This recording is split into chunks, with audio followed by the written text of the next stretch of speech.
Rev up your engines!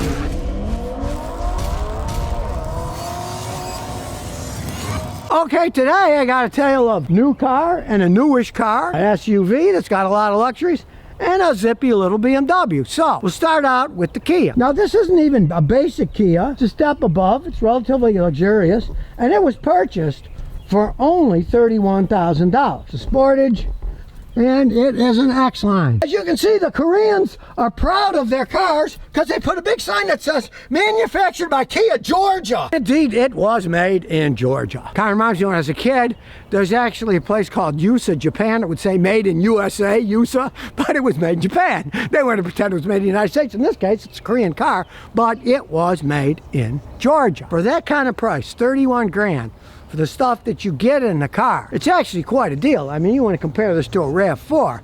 Geez, you could add another 20,000 bucks to it. Yeah, the bells are tolling for that one. Who wants to throw another 20 grand down? For a nice size SUV all-wheel drive, you can get 30 miles a gallon and driving the speed limit, 60 on a highway. And he stuck these Michelins on, and he says they are great in the snow. He doesn't have to put snow tires on it. It lives in the middle of New York State where it snows a lot in the winter, has no problems with it at all. So, hey, for that kind of money, now, yes, it's a Kia, and it's also got a Kia Sedona he hadn't had any problems with under the hood. It's a 2.5 liter 4-cylinder engine. It's both gasoline direct and port injector, so you don't have to worry about carbon buildup on the intake valves. It's got an 8-speed transmission, a real one with 8 gears. It's not a CVT.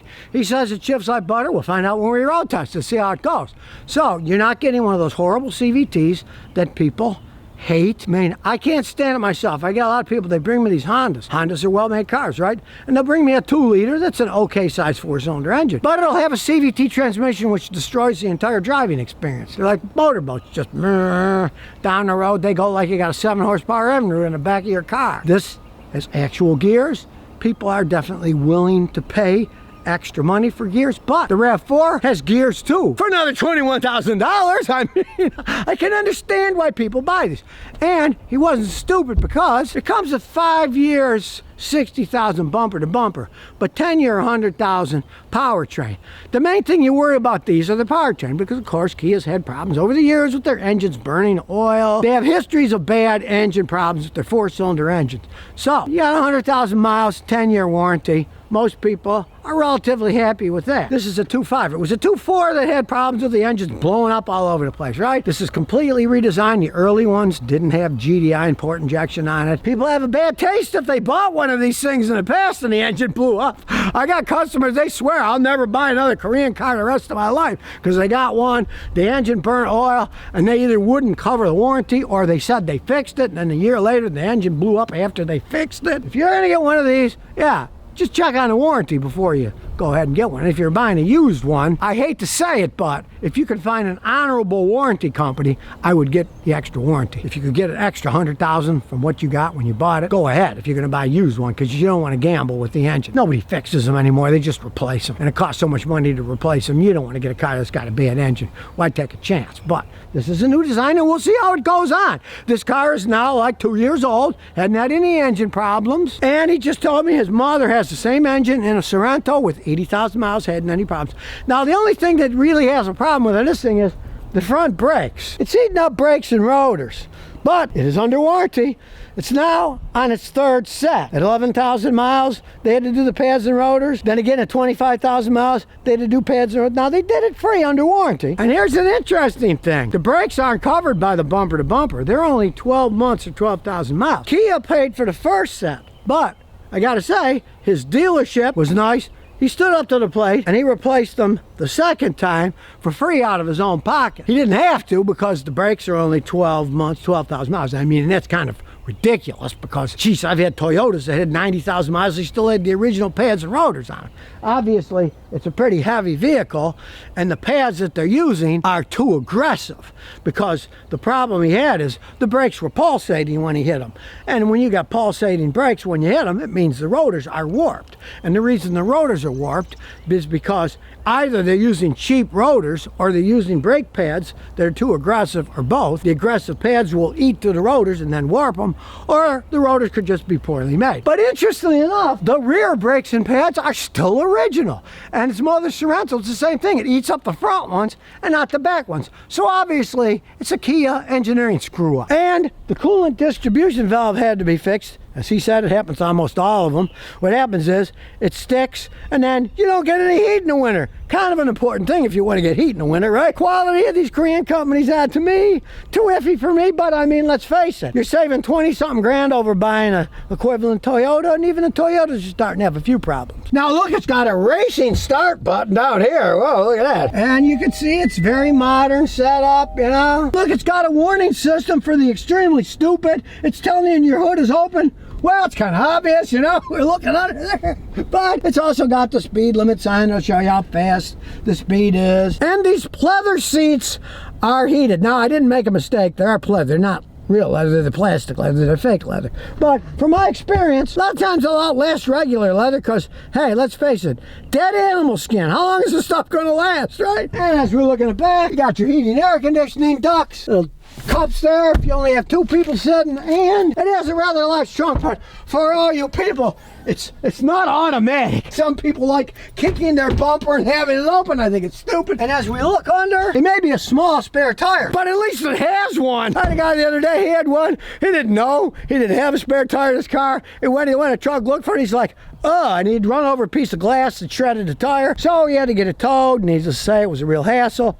It's nice to have a spare in a car. You know, they're all doing it to make them cheaper. Oh, you get better gas mileage. It weighs less. It doesn't weigh that much. You get stuck somewhere. It's nice to have a spare you can put on. You can use hill assist, auto hold. You can turn off that stupid auto start stop, which I'm doing right now because I hate them. Now it's simplified. It looks good, but watch this. You got all the map, radio stuff. Watch this. Now, it's got the AC and everything. And then when you flip it back, it goes back. Pretty good. I just hope it doesn't break. Now, the backup camera's got nice resolution, reasonably wide field of view. So if somebody's coming from the side, you get somewhat of a chance to see them. Not as much as if you turned your head, though. I still don't like backup cameras. It's a nice 8-speed transmission. It's sure idle smooth. You wouldn't think it's a 4-cylinder engine.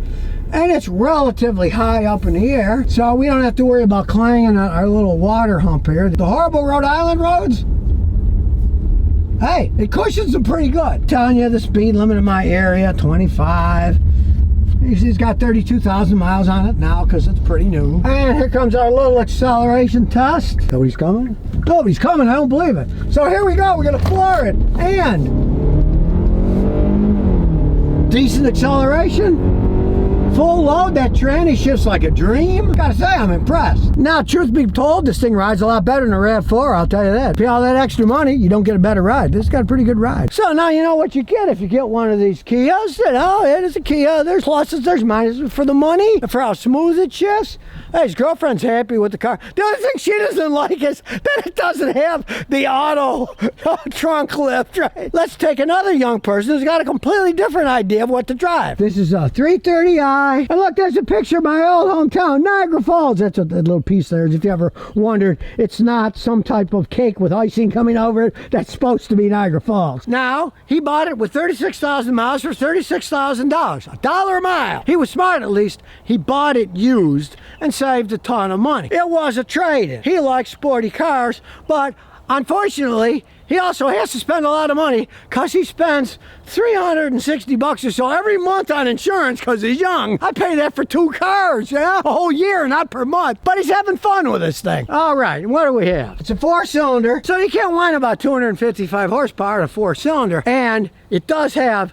the 8-speed automatic transmissions. You can shift it manually, you can let the computer do the job, put it whatever mode you want. It's a real driving experience car. Now, of course, it's not a race car, and he knows it. He likes driving around having fun. They're very enjoyable cars to drive. You're not going to be racing people. They're going to blow this thing off the road. A Honda Civic Type R would just fly by it, right? It's a very comfortable, fun to drive car. Now, cross your fingers, the only thing he's had to do so far is change the oil. Now, he's only put about 5,000 miles on it, so only time will tell that. But you want to see what you get? We'll climb inside. Really nice inside. Really comfortable seats. Start button looks like something out of a computer. It's got a very interesting digital dash. That's all computerized, completely digital. I gotta say, hey, it's pretty cool looking. And it's a BMW, so we got Sport, Comfort, Eco Pro, many different settings you can fiddle with. You can turn traction off if you want, and you can turn the auto start stop off. So that's the first thing I'm doing. So here we go in the reverse. It's got a pretty interesting backup camera because, as you can see, I got the wheel turned the whole way and it knows it. Look at this.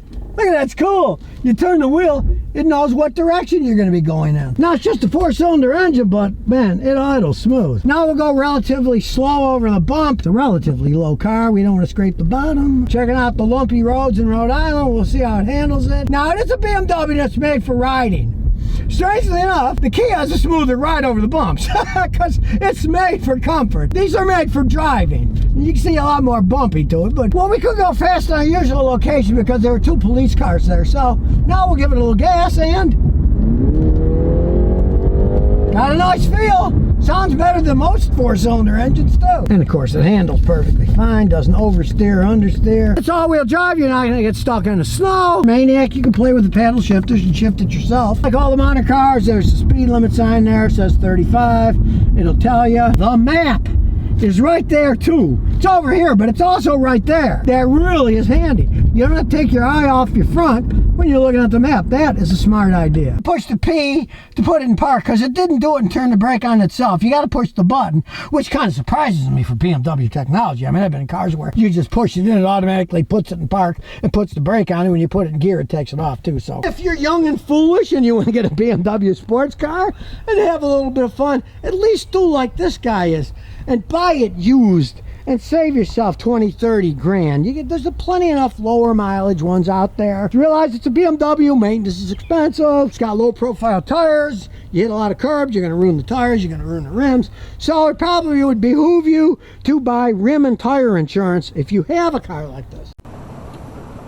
So if you never want to miss another one of my new car repair videos, remember to ring that bell.